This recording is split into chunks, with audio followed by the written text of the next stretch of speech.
नमस्कार दोस्तों, मैं गिरिराज व्यास एक बार आप सभी का पुनः स्वागत करता हूं। आज के इस वीडियो लेक्चर में मैं आपको डिकोडर के बारे में बताऊंगा। इससे पहले जो वीडियो लेक्चर हमने देखा था उसमें मैंने आपको डीमल्टीप्लेक्सर के बारे में बताया था। अगर आप लोगों ने वो वीडियो नहीं देखा है तो आपकी सुविधा के लिए मैंने उस वीडियो का लिंक डिस्क्रिप्शन बॉक्स में शेयर कर दिया है। What is decoder? ये डिकोडर जो वर्ड है उसका मतलब पहले हम देखेंगे। इन्फॉर्मेशन को एक फॉर्मेट से दूसरे फॉर्मेट में ट्रांसलेट करना या डिकोड करना डिकोडिंग कहलाती है। तो डिकोडर जो है एक कॉम्बिनेशन लॉजिक सर्किट होता है जो कि डिकोडिंग करता है। उसके n bit binary input code आता है जिसको कि वो 2n आउटपुट लाइंस में डिकोड करता है। और वो डिकोड इस तरीके से करता है कि एक बार में केवल एक ही आउटपुट लाइन एक्टिवेट रहेगी, और वो कौन सी आउटपुट लाइन एक्टिवेट रहेगी वो डिपेंड करता है आपके इनपुट कॉम्बिनेशन में। जैसे कि आप ब्लॉक डायग्राम में देख सकते हैं, हमारे पास n इनपुट्स है और 2n आउटपुट्स है। यहाँ पे ये बताना बहुत ज़रूरी है कि ये 2n आउटपुट्स है, ये मैक्सिमम नंबर ऑफ आउटपुट्स है। ये कम भी हो सकते हैं। किसी किसी डिकोडर में तो 2n आउटपुट्स मिलेंगे आपको, और किसी डिकोडर में आपको 2n आउटपुट से कम आउटपुट लाइन्स देखने को मिलेगी।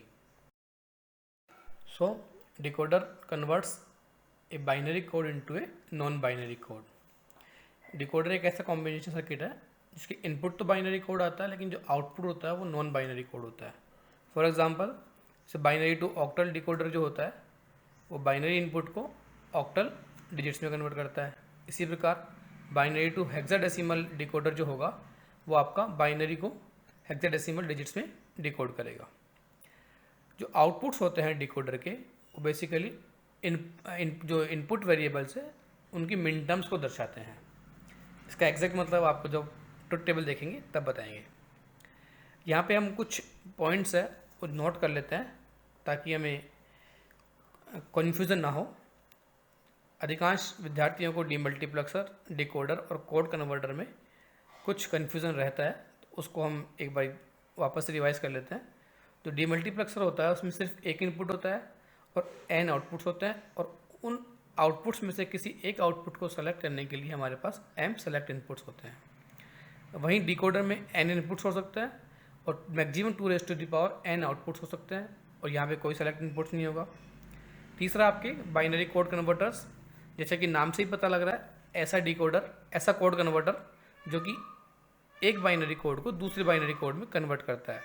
इस केस में आपके नंबर ऑफ इनपुट्स और नंबर ऑफ आउटपुट्स दोनों बराबर रहते हैं।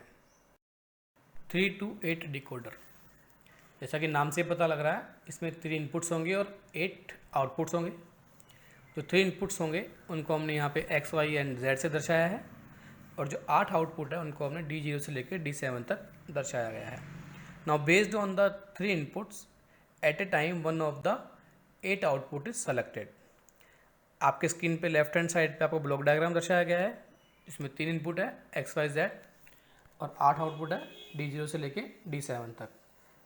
इन 8 आउटपुट में से एक बार में केवल एक ही आउटपुट एक्टिवेट रहेगा, बाकी 7 डीएक्टिवेट रहेंगे। इसका ट्रुथ टेबल जो हमने राइट हैंड साइड पर दिखाया गया है आप देख सकते हैं।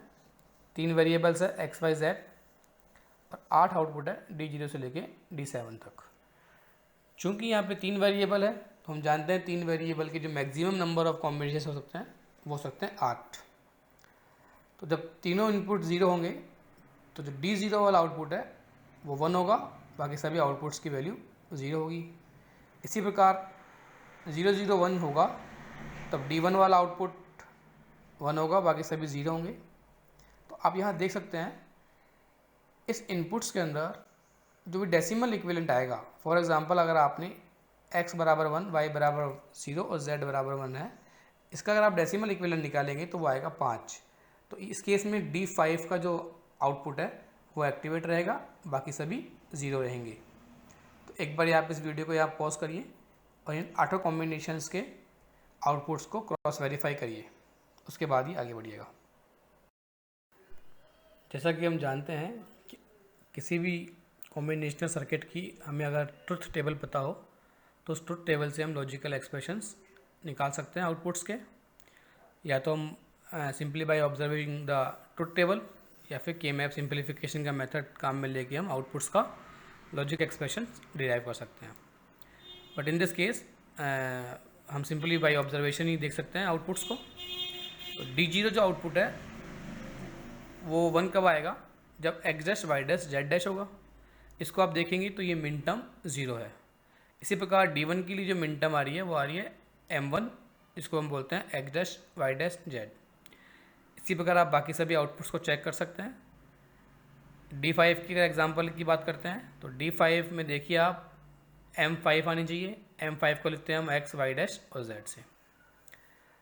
So you can easily write the logical expressions of the outputs using this truth table। उसके बाद जो लास्ट स्टेप होता है किसी भी कॉम्बिनेशनल सर्किट को डिज़ाइन करने में वो होता है लॉजिक डायग्राम, जो कि हम लॉजिक एक्सप्रेशंस को निकालने के बाद आराम से बना सकते हैं। यहाँ पे 8 आउटपुट है, हर एक आउटपुट एक 3 इनपुट एंड गेट से पास हो रहा है, जैसा कि आप इस ब्लॉक डायग्राम में देख सकते हैं। हर एक एंड गेट में 3 इनपुट है और कॉरस्पॉन्डिंग आउटपुट है। वीडियो को पॉज करिए, अब आराम से इस ब्लॉक डायग्राम को चेक करिएगा। Some more points about 3 to 8 decoder.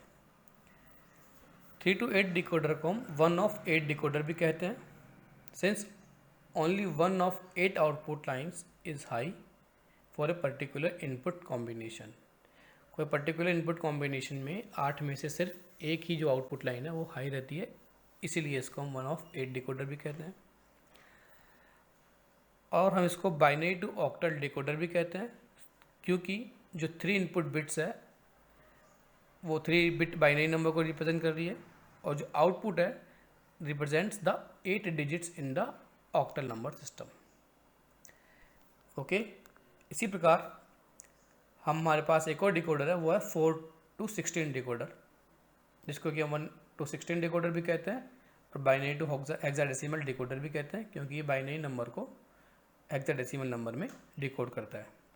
तो जो 4 to 16 डिकोडर है ये आप अपने आप से बनाइएगा, जैसे कि हमने 3 to 8 डिकोडर डिज़ाइन किया है।